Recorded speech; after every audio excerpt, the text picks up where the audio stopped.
Hello friends, this is CA Gunjan Jain coming to you with a very important GST information. हुआ क्या है, जब से automated scrutiny notice start हुए हैं, जब से आपका एक बहुत ही कॉमन नोटिस आपके सामने जो आ रहा है, जनरली सारे एसएससीज को मिल रहे हैं ये नोटिस, जो डिफरेंस 2A और आपकी क्लेम्ड आईटीसी इन 3B है, मतलब जो ऑनलाइन डिफरेंस दिख रहे हैं हमको, वो डिफरेंस के नोटिस आ रहे हैं लोगों के पास। जनरली वो जो नोटिस हैं वो 3 या 4 ग्राउंड्स इनके पास रहते हैं, जिसके कारण से ये आपको नोटिस फ्लोट करके आपकी आईटीसी का रिवर्सल डिमांड करते हैं along with interest and penalties. 4 type की जनरली रीजंस रहते हैं इनके पास। पहला रीजन रहता है non payment of taxes by the supplier. वो आपसे ये कहते हैं नोटिस के अंदर कि आपके सप्लायर ने आपका टैक्स पे नहीं किया है। इसके अगेंस्ट में कुछ केस लॉज हाईकोर्ट के थ्रू आए हैं जो कि इन फेवर ऑफ एसएससी हैं, जैसे कि डीवाई बेथल है, साहिल इंटरप्राइजेस है। इन केस लॉज में हाईकोर्ट ने क्लियरली कहा है कि non payment of tax is not the fault of the buyer. दूसरे इनका एक पॉइंट रहता है जहां पे कहते हैं जीएसटी इन्होंने रिट्रोस्पेक्टिवली कैंसिल कर दिया है। आपके बायर सपोज एक्स है, जिससे आपने लेट सपोज 2018 या 19 में कोई गुड्स खरीदे होंगे, रेगुलर ट्रांजेक्शन आप कर रहे हैं, और 2021 में what GST department did, they cancel the GST registration with retrospective effect from 2017। इससे क्या हुआ, आपकी जो परचेसेस हैं वो ये मानी जाएगी कि आपने कैंसिल डीलर से परचेसेस करी हैं और आपकी आईटीसी को वो रिवर्स करने बोलेंगे। अगेन हाईकोर्ट ने एक इसका रिवर्स व्यू अपनाया है इन कार्गो ट्रेडर्स एंड केस में, तो ये भी एसएससी के फेवर में गया है केस।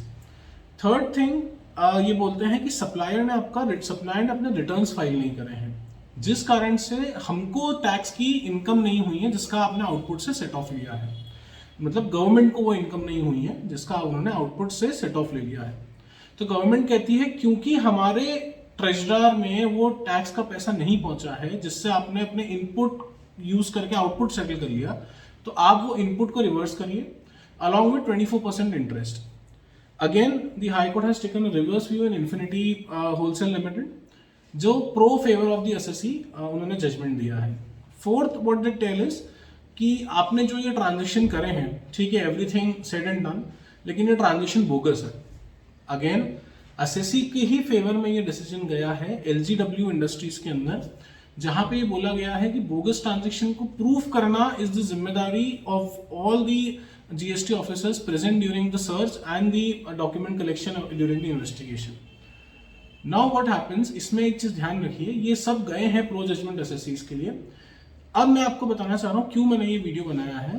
ये जितने भी केस लॉज हैं, इनके आप जब डॉक्यूमेंट्री एविडेंस देखेंगे, जब आप इनके सबमिशंस देखेंगे, जब आप इनकी कोर्ट प्रोसीडिंग्स देखेंगे, एक चीज आपको उसमें कॉमन दिखेगी कि इनके पास इनके डॉक्यूमेंट्स, इनकी अकाउंटिंग बहुत ही सॉलिड तरीके से करी हुई थी। Everything they had was on black and white, everything they had evidences along with them, जिस कारण से कोर्ट को ही एक जेन्युइन ट्रांजेक्शन को नेगेट करना बहुत डिफिकल्ट हो गया था, despite it is been given in the law.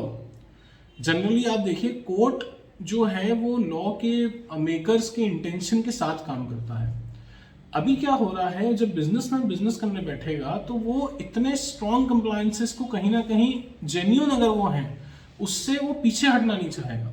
आप खुद अपने ऊपर ये बात लेके देखिए कि अगर आपने जेन्युइनली किसी से माल परचेस किया है, उसको आपने जेन्युइनली पैसे दिए हैं with GST, you will not want that your genuine input should get cancelled due to the fault of the supplier. Court भी कहीं ना कहीं इस प्रैक्टिकलिटी को समझते हैं और उन्होंने इसीलिए ये judgments pro favour of the SSC दिए हैं। लेकिन आप ये बात ध्यान रखिए, उस जजमेंट को आने के लिए उस कोर्ट को और डिपार्टमेंट को इतना ज्यादा एविडेंशियली उनको स्ट्रॉन्ग करना पड़ा अपना केस, जिस कारण से वो उसको रिफ्यूज ही नहीं कर पाया ट्रांजेक्शन को। अब एविडेंशियली स्ट्रॉन्ग करना मतलब कुछ कंडीशंस होती हैं जिसके कारण से आपकी आईटीसी को जेन्युइन माना जाता है। फॉर एग्जांपल, आप अपने बिल्स जो ओरिजिनल टैक्स इनवॉइसेस है संभाल के रखिए, आप अपने ईवे बिल्स जो हैं वो संभाल के रखिए उस टैक्स इनवॉइस के साथ। हैव अ वेमेंट स्लिप, अगर गुड्स के केस की बात कर रहा हूँ तो वेमेंट स्लिप आप उसका साथ में रखिए, उसका डिलीवरी चालान साथ में रखिए जिसको हम लॉली रिसीट कहते हैं। उसका आप पेमेंट जब आपने किया है बैंक से, तो वो बैंक की रिसीट उसके साथ रखिए, बैंक का चेक का फोटोकॉपी या बैंक की पेमेंट की डेट उसके साथ में अटैच करके रखिए। अगर हो सके तो जब गाड़ी आपकी आ रही है प्रीमाइसेस में, तो मेक अ प्रैक्टिस की उस गाड़ी का फोटो आप खींच के उसके बिल के साथ उसको अटैच करें हमेशा। इससे क्या होएगा, जब कोई भी डिपार्टमेंट का बंदा आपके ऊपर ये एक्यूजेशन डालता है कि ये ट्रांजेक्शन बोगस है या ये ट्रांजेक्शन हुआ ही नहीं है, तो you have some proofs to tell him कि यार नहीं, ये ट्रांजेक्शन जेन्युइन है। आप हमें बताइए कि आप ये कैसे प्रूफ करने की ये जेन्युइन नहीं है, क्योंकि हम तो सब ट्रांजेक्शन आपको शो कर रहे हैं कि this is a genuine transaction. Why are you telling me that this is bogus transaction? You inform me. Why, on what grounds are you denying my ITC? Okay fine, supplier ने पैसा नहीं भरा, taxes नहीं भरा, that is a debatable matter. वो court उसके favour में judgments दे रही है एसएससी के।